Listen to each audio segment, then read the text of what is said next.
Tus heridas nos han curado y tu muerte nos trae la salvación. En la cruz nos das la vida, por tu sangre el perdón. Hola hermanos, el día de hoy, 10 de marzo del 2023, es viernes de la segunda semana del tiempo de la Cuaresma. Muy bien. 4 viernes, en 4 viernes es Viernes Santo. Por eso las lecturas del día de hoy van a apuntar hacia eso, ¿no? Nos van a hablar precisamente del hijo que será asesinado, del hijo que será martirizado allá, echado fuera de la viña, igual que José echado por sus hermanos. Pero vamos a llegar hasta allá, ¿no? Hoy es día de San Macario de Jerusalén. Fíjense, Macario es muy importante, ¿eh? No sabemos exactamente cuándo nació, debe haber nacido evidentemente a finales del siglo III, porque llega a ser obispo de, en aquel entonces, recuerden que Jerusalén había perdido su nombre desde tiempos del emperador Adriano, en el siglo II, cuando arrasó completamente Jerusalén, alrededor del año 155, entonces, 153, entonces le cambiaron el nombre y le pusieron Aelia Capitolina, así se llamaba Jerusalén. Y la gente le decía, sigue diciendo Jerusalén, ¿no? Entonces, él es nombrado obispo y va a morir ahí en Jerusalén en el año 335. Entonces, más o menos, se supone que debe haber nacido alrededor del año 260, por ahí, más o menos. Eso no tenemos, como les digo, ninguna certeza. Ahora bien, resulta que él vive una época increíblemente interesante. Son 2 temas los que se subrayan en la vida de Macario. En primer lugar, su lucha contra la herejía arriana. Sí, Arrio, ya sabemos, negaba la divinidad de Cristo, decía que era la criatura más excelsa, la primera criatura creada, asociado a la divinidad, pero no era Dios. Y entonces, evidentemente, si Cristo no es Dios, entonces, ¿cómo podemos salvarnos? ¿Quién nos redime? Porque si solo es hombre, por muy buen hombre que sea, por muy santito que sea, no nos salva. Ningún hombre santo nos puede salvar, ninguna criatura nos puede salvar. Así que, por lo tanto, lo lógico es que mantengamos el hecho de que es verdadero Dios y verdadero hombre. Esa es la lucha de él. Y él participó en el concilio de Nicea del año 325, así que, por lo tanto, ya para el 325 ya es obispo. ¿Cómo se llama? Y hizo una defensa extraordinaria. Dicen, hay alguna cosa que se dice por ahí, que se peleó con el obispo de Constantinopla. No creo. Constantinopla tenía apenas una época ahí reciente y se pelearon porque quién era la sede más importante en el Oriente. Eso va a repercutir luego con la sede más importante que es Roma, pero eso ya será más adelante. Ahí sí que es una cosa un poco legendaria, ¿no? Lo que sí es cierto es que parece ser que él era uno de los grandes líderes que junto con Alejandro de Alejandría, que tenía como diácono a un tal Atanasio, imagínense ustedes, van a ser los grandes promotores de la defensa de la fe. Y eso evidentemente le va a acarrear muchísimos problemas, porque van a haber algunos obispos que son arrianos, Eusebio de Nicomedia, Eusebio de Cesarea, es decir, habrá algunos, y entonces por eso la lucha, pero al final evidente prevaleció. Se dice la tradición, que el credo que nosotros rezamos, el credo niceno-constantinopolitano, fue en buena parte redactado por él. Ya ven ustedes que le debemos muchísimo al Macario.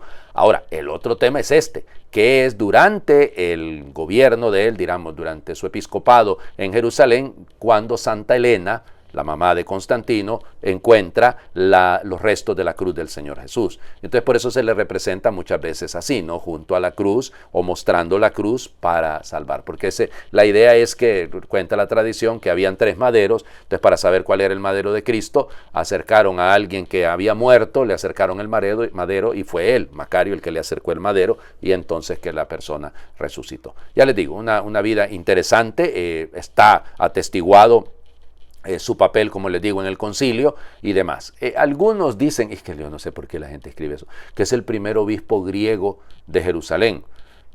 Primero, en ese momento no está dividida la iglesia todavía, ¿no? Que es el primer obispo de origen griego, también es discutible. También es muy discutible, pero igual. Luego, el otro tema, ¿no?, es que es bajo el auspicio de él que empieza a construirse la Basílica del Santo Sepulcro, que es la reliquia más importante, evidentemente, de la cristiandad. Bueno, supuestamente muere un 10 de marzo del año 335 y por eso su fiesta el día de hoy. Vamos a las lecturas, que son un poquito largas, ¿no? La primera está tomada del libro del Génesis, capítulo 37, versículos del 3 al 4, del 12 al 13 y luego del 17 al 28. Jacob amaba a José más que a todos sus demás hijos, porque lo había engendrado en la ancianidad. A él le había hecho una túnica de amplias mangas. Sus hermanos, viendo que lo amaba más que a todos ellos, llegaron a odiarlo, al grado de negarle la palabra. Un día en que los hermanos de José llevaron a Siquem los rebaños de su padre, Jacob le dijo a José: tus hermanos apacientan mis rebaños en Siquem, te voy a enviar allá. José fue entonces en busca de sus hermanos y los encontró en Dotán. Ellos lo vieron de lejos y antes de que se les acercara conspiraron contra él para matarlo. Y se decían unos a otros: ahí viene ese soñador, démosle muerte, lo arrojaremos en un pozo y diremos que una fiera lo devoró. Vamos a ver de qué le sirven sus sueños. Rubén oyó esto y trató de liberarlo de manos de sus hermanos, diciendo: no le quiten la vida ni derramen su sangre, mejor arrójenlo en ese pozo que está en el desierto y no se manchen las manos. Eso lo decía para salvar a José y devolverlo a su padre. Cuando llegó José a donde estaban sus hermanos, estos lo despojaron de su túnica y lo arrojaron a un pozo sin agua. Luego se sentaron a comer y levantando los ojos vieron a lo lejos una caravana de ismaelitas que venían de Galaad con los camellos cargados de especias, resina, bálsamo y láudano y se dirigían a Egipto. Judá dijo entonces a sus hermanos: ¿qué ganamos con matar a nuestro hermano y ocultar su muerte? Vendámoslo a los ismaelitas y no mancharemos nuestras manos. Después de todo es nuestro hermano y de nuestra misma sangre. Y sus hermanos le hicieron caso. Sacaron a José del pozo y se lo vendieron a los mercaderes por 25 monedas de plata. Los mercaderes se llevaron a José a Egipto. Palabra de Dios. Te alabamos, Señor. Qué problema las envidias en la familia, ¿verdad? Es una cosa terrible. Cómo anula la vida de todos. Ay, está el consentido de mi mami, el consentido de mi papi, Unas niñadas en las que nos metemos a veces, ¿verdad? Increíblemente infantiles. Pero bueno, eso es también parte de la familia, no sabemos. Pero llegar a este punto, pero sí pasa. Sí pasa. Oigan, no sé si se acuerdan que hace algunas semanas mataron a un sacerdote allá en México y era un problema de herencias. El que lo mató era el pariente, el hermano de él. Es una cosa terrible, ¿no? Y nos pasa muchísimo, no digo a los sacerdotes, pero pongo el ejemplo, es extremo, ¿no? Porque se trata de un sacerdote, de una familia donde hay un sacerdote. No, pero nos pasa, pues, esos odios, esos rencores. Lo vendieron por 25 monedas a los ismaelitas son los árabes, ¿no? Son de donde nacerá el mundo musulmán, de hecho. Y lo vendieron por 25 monedas. Bueno, subió un poco el precio porque a Jesús lo van a vender por 30, ¿ya? Pero bueno, ahí viene el asunto, ahí viene ese soñador. Acabemos con él. Ahí viene ese que nos resulta. Le habían quitado la palabra. ¿Se han fijado ustedes? Eso perdónenme, pero es lo más ridículo. No le hablo. Es que mi hermana no me cae mal, no le hablo. Que le estamos haciendo daño a ella, nos estamos haciendo daño a nosotros mismos, hombre. O sea, hay que madurar, y parte de madurar es aprender a ser familia, ¿no? La conversión tiene que llegar hasta la familia, tiene que llegar a nuestras relaciones familiares, porque entonces, ¿qué tipo de conversión? Si no, vamos a terminar siendo candil de la calle y oscuridad de la casa. Si afuera somos lindos y preciosos y muy buenos y santos, pero luego ya en nuestras casas damos vergüenza por nuestra manera de proceder. Por eso cuidado, ¿no? Ya, ustedes dirán: padre, pero mire Rubén y Judá cómo intentaron salvarlo. Yo siempre he dicho, y lo dicen los expertos, no lo digo yo solamente, que probablemente es que los que escribieron esta parte del Génesis son de la tribu de Rubén o de la tribu de Judá. Y entonces están salvando un poco el nombre, ¿no? Detrás de todo esto. Además, Rubén y Judá son de los mayores, ¿no? Deberían de dar el ejemplo. Pero hay un detalle que a mí siempre me golpea de este texto. Lo metieron al pozo y se sentaron a comer. Como que sin nada. La indiferencia sobre el mal ajeno. Me viene valiendo un cacahuate lo que le pase al otro. Allá está metido en un pozo, ojos que no ven, corazón que no siente. Es un errorazo, ¿no? Es un errorazo. Ayer eran ojos que no ven, Lázaro que no miraba, Epulón que no miraba a Lázaro. Ahora somos nosotros que nos volvemos tan indiferentes. Vamos al Evangelio. Mateo, capítulo 21, es lectura litúrgica también, del 33 al 43, nos saltamos el versículo 44 y leemos 45 a 46. En aquel tiempo Jesús dijo a los sumos sacerdotes y a los ancianos del pueblo esta parábola.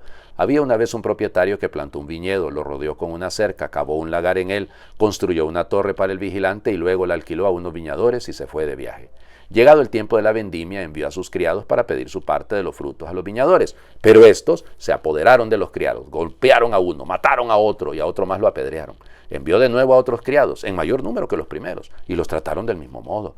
Por último les mandó a su propio hijo, pensando: a mi hijo lo respetarán. Pero cuando los viñadores lo vieron, se dijeron unos a otros: este es el heredero. Vamos a matarlo y nos quedaremos con su herencia. Le echaron mano, lo sacaron del viñedo y lo mataron. Ahora díganme, cuando vuelve el dueño del viñedo, ¿qué hará con esos viñadores? Ellos le respondieron: dará muerte terrible a esos desalmados y arrendará el viñedo a otros viñadores que le entreguen los frutos a su tiempo. Entonces Jesús les dijo: ¿no han leído nunca en la Escritura: la piedra que desecharon los constructores es ahora la piedra angular? Esto es obra del Señor y es un prodigio admirable. Por esta razón les digo que les será quitado a ustedes el reino de Dios y se le dará a un pueblo que produzca sus frutos. Al oír estas palabras, los sumos sacerdotes y los fariseos comprendieron que Jesús las decía por ellos y quisieron aprehenderlo, pero tuvieron miedo a la multitud, pues era tenido por un profeta. Palabra del Señor. Gloria a ti, Señor Jesús. Bueno, vamos por partes. Fíjense, evidentemente la parábola que está inspirada en el capítulo 5 del libro del profeta Isaías, que nos cuenta precisamente la historia de la viña. Mi amigo tenía un viñedo y plantó y la preparó y todo, ¿no? Evidente. Miren, en la cultura de la época del Señor Jesús, lo que pasa es lo siguiente. Los propietarios de los viñedos, efectivamente, o de los, bueno, igual de los trigales, de lo que sea, ¿no? Los arrendaban. Normalmente esas eran propiedades en Galilea y entonces los dueños vivían en Judea, vivían en Jerusalén y entonces ellos pues hacían negocio de esa manera y le decían, mira, esta propiedad, esta cantidad de tierra, ¿no? Codos, es la medida que se podía utilizar en esa época, ¿no? Porque acuérdense que no existen los acres o las hectáreas o las manzanas, bueno, igual. Pero entonces esta tierra, entonces fíjate, dicen que puede producir 50 barriles de aceite. Sería muchísimo, ¿no? Entonces, tú produces 50 barriles de aceite y me los pagas, o sea, eso es lo mío. Lo que produzcas de más es tuyo. Esa era la manera. Entonces, por eso, lo que está contando este texto del capítulo 21 de Mateo es propiamente lo que ocurría siempre. Se arrendaban las tierras. Ahora, evidente, pues había siempre, acuérdense que Jesús va a volver sobre los malos administradores, sobre las personas que se aprovechan de la confianza de los amos, que lo derrochan todo, que lo malgastan todo. Entonces, sí, está esto detrás. Eso es el trasfondo, digamos, de lo que históricamente ocurre en Israel. Ahora, este es el heredero, lo mataremos y nos quedaremos con la herencia. Hay que acabar con ellos, hay que acabar con él. Nos estorba. Acuérdense lo que decíamos de Jeremías hace 3 días, ¿no? No le va a faltar consejo al sabio. Tendámosle una trampa. Así es. Es decir, el que nos estorba, el que va en contra, el que nos hace ver, sin decirlo, con su propia vida nada más, nuestros errores. Y evidentemente aquí es Cristo, que será sacado fuera de la viña, fuera de Jerusalén, y será crucificado, será asesinado fuera de la viña. Ahora, ¿qué va a hacer el Señor con aquellos? Pues lo que dicen es correcto, perdónenme, es un acto de venganza también, ¿no? Pero hay que acabar con esos desalmados. Y cuando les dijeron que eran ellos los desalmados, claro, la reacción es rechinar de dientes, es odio en contra del Señor Jesús. La cita de Mateo en este caso es del Salmo 117, 118. Ya la piedra que desecharon los constructores es ahora la piedra angular, es un milagro patente. Y también está citando el libro del profeta Isaías. Recuerden que Mateo, como es el más judío de los evangelios, pues entonces tiende a esto, ¿no? A hacer mucha cita, mucha reflexión al respecto. Al oír estas palabras, los sumos sacerdotes y los fariseos comprendieron que las decía por ellos y quisieron aprenderlo. Pero no lo aprendieron. ¿Saben por qué? Porque le tienen miedo a la opinión pública, le tienen miedo a las masas. Mientras las tienen de sus lados, estos que manipulan todo, claro, mientras las controlan, pero cuando empiezan a darse cuenta de que la cosa va por otro lado, huyen. Hagamos oración. Señor de la existencia, ¿quién supiera hacer de su entera vida una acción de gracias y de todos los latidos de su corazón una alabanza a tu nombre? Anunciar lo mismo en las horas felices que en las de gracia. La fidelidad de tu amor que nunca disminuye. Señor de la existencia, tus acciones son la fuente de mi alegría y en tus obras se sacia mi corazón siempre insatisfecho. Qué sabio es tu proceder con los humanos, qué profundo los caminos que abres al que llamas para ti. Los necios quieren guiarse por su propia razón y todos sus pasos conducen al atolladero. Cuando parece que el triunfo va a coronar sus esfuerzos, el gusano de la amargura o el fuego de la incertidumbre ponen fin a su orgulloso florecer. Porque todo el que no siembra contigo desparrama, y la vida que no se nutre de ti enflaquece sin gracia y sin destino. Señor de la existencia, tú viertes en mis venas aromas de esperanza y templas mis nervios con las armonías del más virtuoso instrumentista. Por eso, el conjunto de mis años será una gozosa melodía, una cantata de los más gloriosos acordes que hará enmudecer de asombro a todos los que negaron tu necesidad y tu presencia.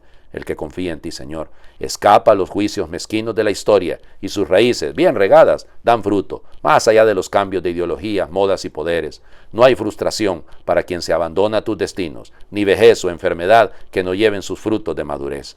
Señor de mi existencia. Ojalá fueses tú el único músico de mi vida y yo únicamente cantor de tus verdades. Amén. El Señor esté con ustedes y por intercesión de San Macario, les bendiga Dios, el que es Padre, Hijo y Espíritu Santo, y su bendición descienda, les acompañe siempre. Muy feliz viernes para todos.